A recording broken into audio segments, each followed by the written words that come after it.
अगर इस दुनिया में कोई सबसे बड़ा सत्य है तो वो सत्य है हमारी मृत्यु, जिसे चाहकर भी इंसान टाल नहीं सकता।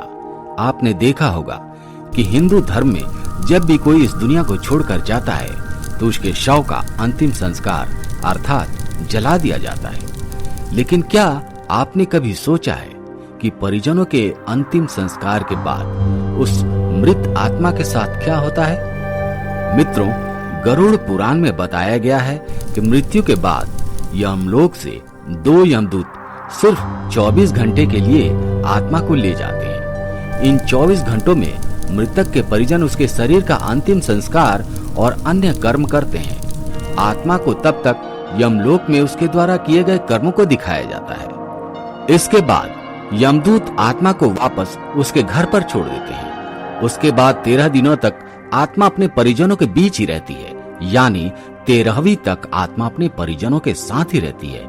इसके बाद फिर से आत्मा यमलोक के लिए रवाना हो जाती है। इसी बीच आत्मा को 3 अलग अलग मार्ग दिखाए जाते हैं। अब इनमें से किस मार्ग पर आत्मा को भेजा जाएगा, ये उसके जीवन में किए गए कर्मों पर आधारित होता है। मित्रों, पहला मार्ग यानी देवलोक की यात्रा का मार्ग माना जाता है।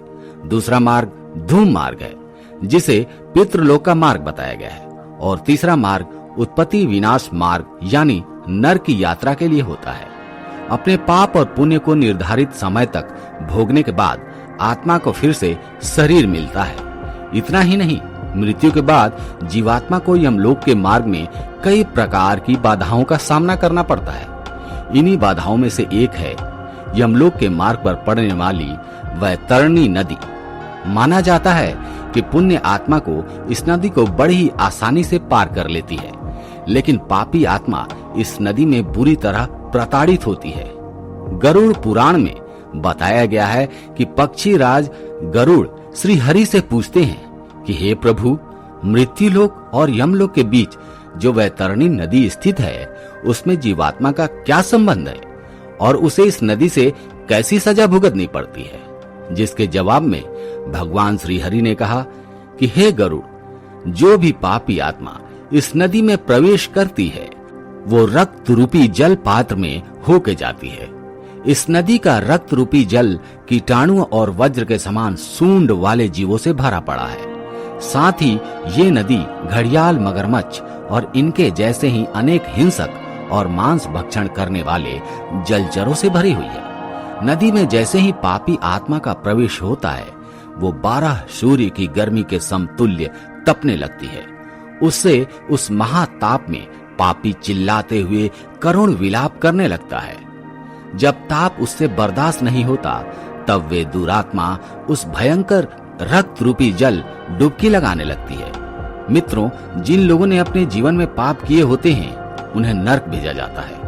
वहीं जो अच्छे कर्म करते हैं उन्हें स्वर्ग की प्राप्ति होती है। बुरे कर्म करने वाले को नरक में दंडित किया जाता है। वहीं अच्छे कर्म करने वालों को स्वर्ग में सभी तरह की सुख सुविधाओं के साथ रखा जाता है।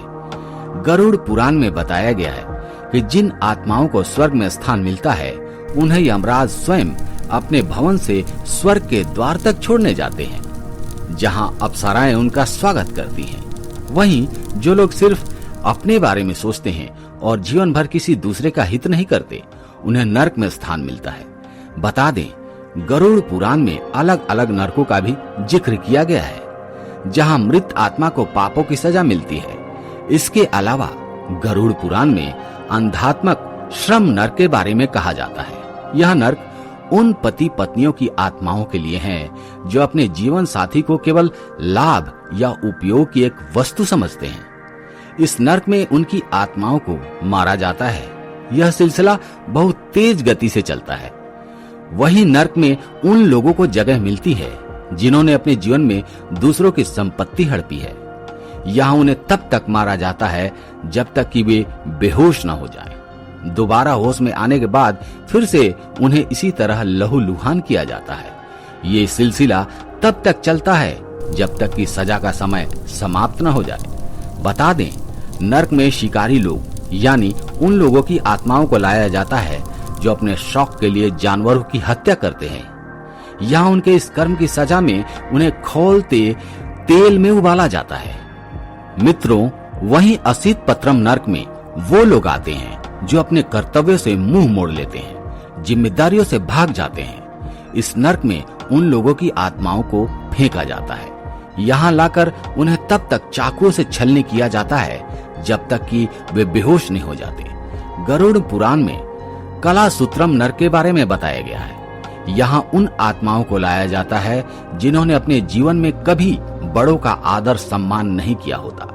इस नरक में बुरे कर्मों की सजा देने के लिए गर्मी में तब तक रखा जाता है जब तक कि उनकी सजा की सीमा समाप्त नहीं हो जाती।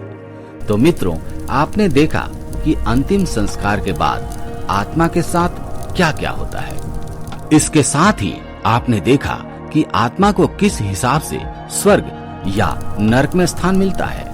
दोस्तों, मैं आपसे एक विनम्र निवेदन करता हूँ कि अगर आप वाकई में कृष्णा जी को अपने दिल से मानते हैं तो इस वीडियो को लाइक कर दीजिएगा, चैनल को सब्सक्राइब कर लीजिएगा एवं कमेंट बॉक्स में लिखिएगा जय श्री कृष्णा।